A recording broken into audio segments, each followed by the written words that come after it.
प्रधान का काम नहीं है कि सरकारी नलका लगा दिया, लाइट लगा दी। ये प्रधान का काम नहीं है। गांव में कोई ऐसा प्रधान चाहिए जो गांव का विकास कर सके। कि प्रधान का काम नहीं है कि प्रधान अपने घर अपने अपने कमरे में बैठ के गांव में 15 साल हो गए, कोई विकास नहीं हुआ।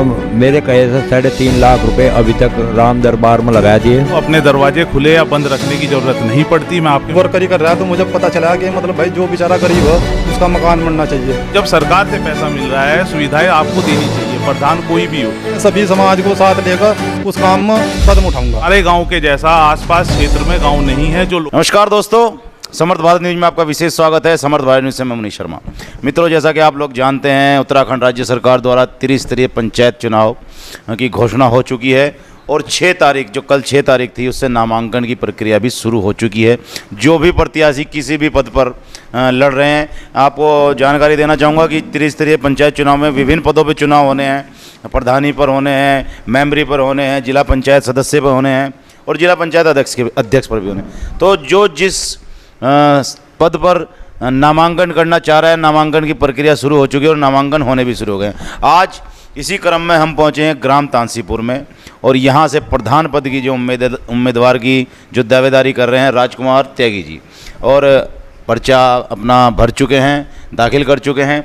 आइए जानकारी लेंगे, आज राजकुमार जी के साथ बैठे हैं, बात करेंगे कि तांसीपुर गांव में जो इन्होंने प्रधान पद के लिए दावेदारी की है, तो मन में क्या विचार है, क्या सोच है, गांव की प्रगति के लिए क्या करना चाह रहे हैं और किस वजह से प्रधान पद का जो है चुनाव लड़ रहे हैं। राजकुमार जी नमस्कार। नमस्कार जी, सबसे पहले भारत न्यूज का धन्यवाद करता हूँ। धन्यवाद। पूछना चाहूँगा कि पर्चा भर चुके आप? हाँ जी, पर्चा भर चुके। कब दाखिल किया? आज ही किया। आज क्या कहना चाहेंगे तांसीपुर गांव में किस प्रकार का जो है माहौल देख रहे हैं? आपके मन में ऐसा विचार आया कि आप प्रधान पद के प्रत्याशी बने, प्रधानी का इलेक्शन लड़ रहे हैं, कुछ मन में सोचा होगा कि गांव का क्या विकास करना है, किस प्रकार का विकास, ऐसी क्या छोटी छोटी समस्याएं हैं इस गांव में जिसको लेकर आपके मन में विचार बना कि आप भी प्रधान का इलेक्शन लड़ें और प्रधान बने और इस गाँव का विकास करें? सबसे पहले मैं ये कहना चाहूँगा कि मेरे गाँव में सभी ये आवाज़ उठा रहे कि भाई 15 साल हो गया गांव में कोई विकास नहीं हुआ जी। हमें गांव में कोई ऐसा प्रधान चाहिए जो गांव का विकास कर सके। गांव के विकास के लिए मैं भी अपने गांव में मतलब वार्डों में पूरे गांव में घूमा और मुझे दिखा मतलब जो गरीब आदमी ना तो किसी का आज तक मकान बना, और सबसे जो बड़ी समस्या है वो मतलब हमारे गाँव में पानी की निकासी की समस्या है। मतलब जो गरीब आदमी हैं बेचारे, उनके मकान कम से कम 3-3 फुट डूबे पड़े। मैं अब वर्करी कर रहा तो मुझे पता चला कि मतलब भाई जो बेचारा गरीब है उसका मकान बनना चाहिए। दूसरा यह है कि मतलब मुझे मतलब पूरे सर्वे समाज का समर्थन प्राप्त है। उन्होंने गांव में मतलब जो जिम्मेदार व्यक्ति हैं उन्होंने गांव में सर्वे किया कि भाई गांव में 15 साल हो गए कोई विकास नहीं हुआ, गांव में कोई ऐसा चेहरा लाओ जो मतलब गांव का विकास कर सके। तो मैं मतलब अपने हिसाब से जो मतलब गाँव में जो गरीब आदमी हैं उनकी मान लिया पेंशन है, वृद्धावस्था है, और जी मान लिया किसी के राशन कार्ड की समस्या है, किसी की मतलब भाई शौचालय की समस्या है, या मतलब प्रधानमंत्री जी की जो भी योजना गांव में आती है उन सब योजनाओं के बारे में मैं मतलब गरीब आदमियों का पूरा से पूरा समर्थन करूंगा। जो भी मेरे से सहयोग होगा मैं भरपूर सहयोग करूंगा। पूछना चाहूँगा राजकुमार जी, जिस प्रकार से आप बता रहे हैं कि जो सर्व समाज के लोगों ने आपसे बात की और जो समस्याएं हैं वो गिनाई यहाँ की गांव की, तो एक प्रकार से मान लिया जाए कि तांसीपुर में जितने भी लोग रहते हैं, जितने भी समाज रहते हैं, सर्व समाज के सपोर्ट से आप खड़े हुए हैं। मेरी कोई इच्छा नहीं थी कि मैं प्रधान पद के लिए उम्मीदवार बनूँ, लेकिन पूरे गाँव ने सर्व समाज में मेरे गाँव में मतलब जो भी बिरादरी रहती हैं, हर बिरादरी रहती है, वे सभी मेरे पास आए और उन्होंने मुझे समर्थन दिया कि भाई हमने पूरे गांव में सर्वे कर लिया, आपसे अच्छा आदमी हमें कोई मतलब प्रधान पद के लिए नहीं दिखाई दे रहा है। मैंने सर्व समाज के लिए समस्या रखी, भाई अगर आप मेरे साथ कंधे से कंधा मिलाकर चलते हो तो मैं इस प्रधानी पद में कदम रखता हूं। अगर आप मेरे साथ कंधे से कंधा मिलाकर नहीं चलोगे तो मैं एक किसान हूँ, अपनी खेती कर रहा, अपना जिम्मेदार हूँ अपने घर का, अपनी खेती करता रहूँगा। अगर आप मेरा साथ दोगे तो मैं गरीब जनता के लिए खड़ा उतरूँगा। मतलब जो भी गांव में मतलब कोई भी प्रधानमंत्री योजना हो या मुख्यमंत्री कोई भी योजना हो, उस समय सबके सामने खुली मीटिंग कर जो भी पैसा आएगा सबके सामने मीटिंग रखकर सबके सामने कह दूँगा भाई जो भी कोई गरीब आदमी हो, किसी का मकान हो, शौचालय हो, या मतलब भाई कहीं किसी चैनल पड़ती हो या कोई नलका हो राशन कार्ड हो, सबके सहयोग से वो काम करूँगा। ना कि मैं मान लिया प्रधान बन गया कि मैं खुद अपनी मर्जी से चलाऊँगा, क्योंकि मुझे सभी समाज का समर्थन प्राप्त है, इसलिए मैं सभी समाज को साथ लेकर उस काम में कदम उठाऊँगा। देखिए, कहना यह है कि जो सरकारी योजनाएं, जो सरकार के द्वारा योजनाएं घोषित होती हैं, माध्यम प्रधान होते हैं किसी भी ग्राम पंचायत में, तो सरकार द्वारा आएंगी, खुले मंच पर सबके सामने खुली किताब की तरह रख दी जाएंगी, और जो पैसा जहां लगेगा उसको इस्तेमाल किया जाएगा, कुछ भी रोका नहीं जाएगा, कुछ भी छुपाया नहीं जाएगा। और सर्व समाज के द्वारा घोषित प्रत्याशी बता रहे हैं अपने आप को कि सर्व समाज से बात करने के बाद जो है इन्होंने डिसाइड किया है कि जो है इलेक्शन लड़ेंगे प्रधान पद का। हमारे साथ इनके सुपुत्र हैं, आइए बात करेंगे कि जिस प्रकार से पिताजी इलेक्शन लड़ रहे हैं तो किस प्रकार की सपोर्ट रहेगी। और जैसे कि युवा हैं तो जानते होंगे कि इस क्षेत्र में तासीपुर में युवाओं का रुझान क्या है इनके प्रति।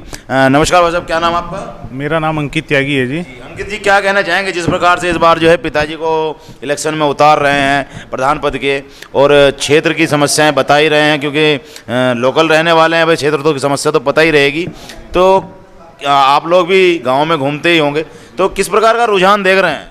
देखिए सर, रुझान की बात ऐसी है, मैं भी पिछले काफ़ी दिनों से गांव में मैं रोज़ ही घूम रहा हूं। हालांकि मैं बाहर रहता हूं विदेश, तो मैं जब से गांव में आया हूं मैं निरंतर युवा हो, बड़ा हो, छोटा हो, बुजुर्ग हो, बच्चे हो, मैं सबसे मिलने का प्रयास कर रहा हूं, सबके घर दरवाजे तक पहुंचने की कोशिश कर रहा हूं, सबसे अपील कर रहा हूं, और भरपूर समर्थन हमें सबका मिल रहा है, सबका विश्वास हमारे ऊपर बन रहा है।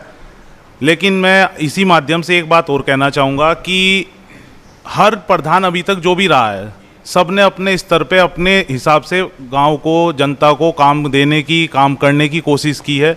कुछ लोग सफल होते हैं, कुछ लोग असफल होते हैं, क्योंकि प्रयास हर व्यक्ति करता है, हर प्रधान ने अपने स्तर पे प्रयास किया होगा। लेकिन जो हमारा गांव है, ये आप लोग भी देखते हो, हम जो युवा सोच है, हमारी सोच ये है कि हमारे गाँव के जैसा आसपास क्षेत्र में गाँव नहीं है। जो लोकेशन है, नदी, नहर सब हमारे गाँव के बीच से निकलती है, तो गाँव में सौंदर्यीकरण, गांव हमारा दूर दराज के व्यक्ति में पहचान बनाने वाला गांव हमारे क्षेत्र में है कि जिसकी पहचान अलग बन सकती है। और उसी उम्मीद से, उसी विश्वास से मैं गांव में सबके बीच में जा रहा हूं कि जो आप हमारे साथ आज विश्वास दिखा रहे हो उस पर खरा उतरने का मैं पूरा प्रयत्न करूंगा, मेरे पिताजी पूरा प्रयत्न करेंगे।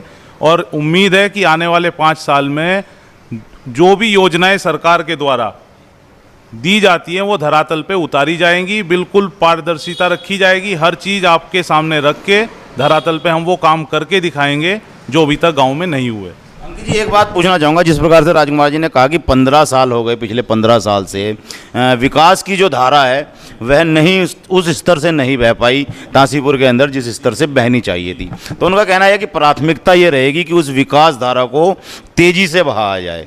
तो अभी आपकी बात सुनकर मैं सोच रहा था, मैंने सोचा कि अभी आप बोल रहे हैं कि तासीपुर गांव एक ऐसा गांव है कि चारों तरफ से जो है बहुत सी उपलब्धियां हैं, और उन चीज़ों को जो है यहाँ पर विकास में बदला जा सकता है, परिवर्तित किया जा सकता है, क्योंकि सौंदर्यीकरण की जो आप बात कर रहे हैं कि सौंदर्यीकरण करके इस गांव को और भी फेम किया जा सकता है पूरे क्षेत्र में। तो ऐसे क्या क्या कार्य हैं उस सौंदर्यीकरण के अंदर जो आप लोग करना चाहें, आपके मन में है कि इस प्रकार से सौंदर्यीकरण करेंगे और इस गांव का नाम आगे बढ़ाएंगे, ऐसे क्या कार्य हैं? देखिए, सबसे पहले तो कल मैं अपने गांव के पंचायती स्कूल में गया था, ठीक है जी। वहाँ की हालत आप खुद जाके एक बार देखो, बद से बदतर हालत है। वहाँ पे पंखे नहीं है, वहाँ पे स्कूल के बच्चों के लिए कोई व्यवस्था नहीं है। तो सबसे पहली प्राथमिकता तो यही है कि अगर हम अपने बच्चों को अच्छी जगह बैठ के देंगे जहाँ से वो अच्छी शिक्षा प्राप्त कर सकें, तभी देश का युवा आगे बढ़ेगा, तभी देश का बच्चा आगे बढ़ेगा। पहली चीज़ तो ये है।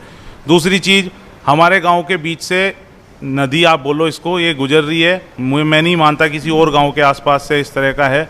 तो इसका सौंदर्यीकरण अगर करा जाए तो बहुत अच्छे स्तर से किया जा सकता है और बहुत इसको हाईलाइट किया जा सकता है। सबसे दूसरी चीज़ ये है। उसके बाद आप हमारे गांव में देखो, रास्ते, नाले, पानी की एक छोटी सी बारिश हो जाए, यहाँ पे लोगों के घरों में पानी से पूरे भर जाते हैं। मतलब किसी प्रकार की कोई व्यवस्था नहीं है। तो मेरा कहना यह है, कोई भी प्रधान हो, पैसा कोई अपनी जेब से नहीं लगा रहा, पैसा सरकार का है। जब सरकार पैसा दे रही है, रोज योजनाएं आपको दी जा रही हैं, तो उस पैसे का इस्तेमाल करके लोगों को सुविधाएं क्यों नहीं दी जाती? मेरा सवाल है सबसे। तो अगर वो जब सरकार से पैसा मिल रहा है, सुविधाएं आपको देनी चाहिए, प्रधान कोई भी हो, उसको सुविधा जनता तक पहुंचानी चाहिए। यही एक प्रधान का काम है। मेरी नज़र में प्रधान का काम नहीं है कि सरकारी नलका लगा दिया, लाइट लगा दी, ये प्रधान का काम नहीं है। ये बहुत छोटा काम है, इसे तो आप अपने स्तर पे कभी भी कर दो। सरकार इतना पैसा दे रही है, आम जनता, छोटी जनता, बेरोजगार व्यक्ति, बुजुर्ग, बूढ़े, बच्चे, औरतें, उनके लिए इतनी सुविधाएं सरकार लेके आ रही है, लेकिन धरातल पे वो आके जीरो हो जाती हैं। जहाँ तक पहुँचनी चाहिए वहाँ तक कभी पहुँचती नहीं है। क्यों नहीं पहुँचती? क्योंकि पहुँचाने वाला उस स्तर तक प्रयास ही नहीं करता। तो अगर हम आ रहे हैं, हमारा प्रयास ही यही है कि जो योजनाएं सरकार की तरफ से आ रही हैं वो हर व्यक्ति का, हर समाज के व्यक्ति तक पहुंचनी चाहिए। तो वही चीज़ें हम पहुंचाने के लिए इस चीज़ में आए हैं, और हमारा पूरा प्रयास रहेगा कि हर व्यक्ति को हर सुविधा पहुंचाई जाए और समय से उसको मिले। और अगले 5 साल में ये हम विश्वास दिलाते हैं, जो हम बोल रहे हैं वो हम करके दिखाएंगे।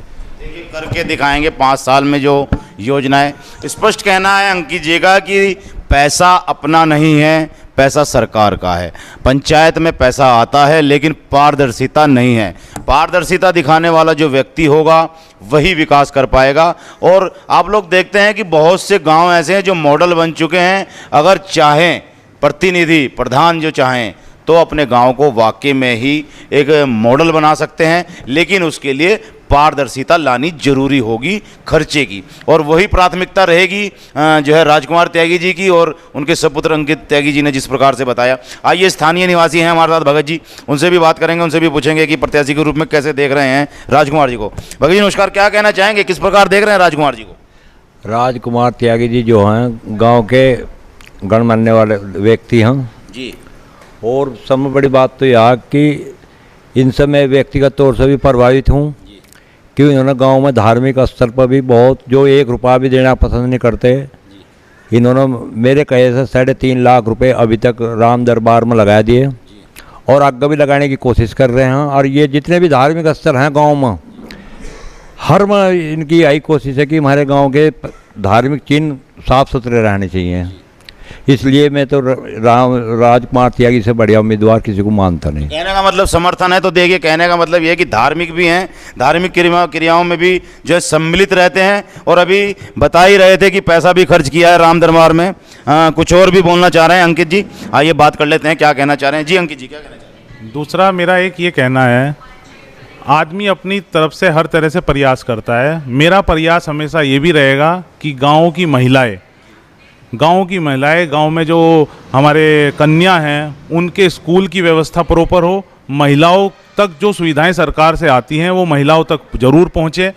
दूसरा, मैं आपके माध्यम से एक और चीज़ बिल्कुल स्पष्ट कर दूं कि प्रधान का काम नहीं है कि प्रधान अपने घर, अपने कमरे में बैठ के गांव की समस्याओं को सुने या देखे। प्रधान का काम है, प्रधान होने के बाद, चुनाव जीतने के बाद, कोई भी जीतने के बाद गाँव में जनता के बीच रहना जरूरी है। और हमारा प्रयास रहेगा कि इस काम को हमने अगर अपने कंधों पे जिम्मेदारी उठाई है, पूरे समाज ने हमें समर्थन दिया है, समाज हमारा पूरा साथ दे रहा है, तो हम उनके बीच में रह के उनके काम करेंगे। उन्हें कभी भी, इस बात का मैं आश्वासन दिला दूं, कभी भी हमारे दरवाजे पे आने की ज़रूरत नहीं पड़ेगी।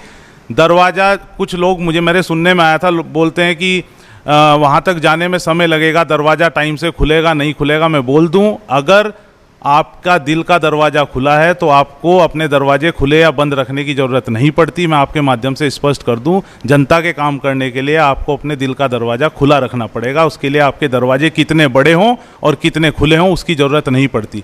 तो हम काम करेंगे, जनता के बीच में रह के करेंगे, सबके बीच में रह के करेंगे और स्पष्ट तरीके से करेंगे। किसी को हमारे दरवाजे तक आने की ज़रूरत नहीं पड़ेगी, क्योंकि हम उनके दरवाजे पर खड़े मिलेंगे हर समय। ये हमारा विश्वास है और यही विश्वास हम अपने सभी भाई, सभी बड़े बुजुर्ग छोटे सबको दिलाना चाहते हैं। धन्यवाद अंकित जी। तो देखिए, एक बहुत बड़ी बात भी कह दी है कि जो महिलाएं और बच्चियां हैं, उनका जो हक है, जो उनकी नीड्स हैं, वह भी उपलब्ध कराई जाएंगी और दरवाजे 24 घंटे खुले रहेंगे। दरवाज़ा बंद नहीं होगा, क्योंकि दिल का दरवाज़ा खुला है, इसलिए कोई दरवाज़ा बंद नहीं मिलेगा तासीपुर गाँव के क्षेत्र के लोगों को। आपसे जिला पंचायत त्रिस्तरीय चुनाव पर हम चर्चा करते रहेंगे, जगह जगह जहाँ जहाँ जाएंगे आपसे बात करेंगे, आपसे मुलाकात कराएंगे प्रत्याशी को। हमारे द्वारा जो दिखाए जा रहे हैं एपिसोड आपको कैसे लगे, कमेंट बॉक्स में जाएं, कमेंट करें, हमारे चैनल को लाइक करें और फॉलो करें।